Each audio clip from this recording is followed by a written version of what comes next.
আসসালামু আলাইকুম। আপনি কি বলতে পারবেন আমি কোথায় দাঁড়িয়ে আছি? যদি বলতে পারেন অবশ্যই কমেন্ট সেকশনে জানাবেন। এবং আজকের ভিডিওতে কথা বলবো শ্রী শরৎচন্দ্রের কালজয়ী ক্লাসিক উপন্যাস বিরাজ বউ নিয়ে। বইটি প্রথম প্রকাশিত হয়েছে 1914 সালে। শরৎচন্দ্রের এটি দ্বিতীয় বই।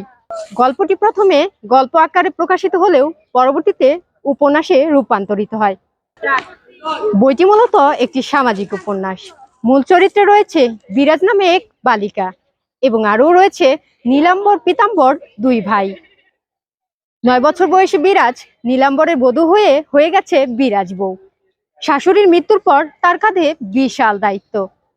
তখন থেকেই ননদিনী হরিমতিকে মেয়ের মতোই মানুষ করেন। কিন্তু কে জানতো এই হরিমতি একদিন হবে বিরাজ বউয়ের সুখের কাল।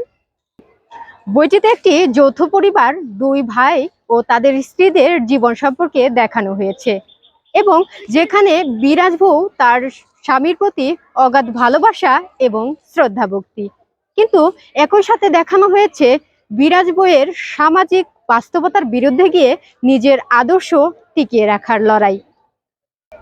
গল্পটির মূল কাহিনী যদি খুব ছোট করে বলি তাহলে এক গৃহবধূর ভালোবাসা, ত্যাগ, স্বামীর প্রতি সহনশীলতা মূল বিষয়বস্তু এবং নিজের আদর্শকে টিকিয়ে রাখার এক বিশাল লড়াই।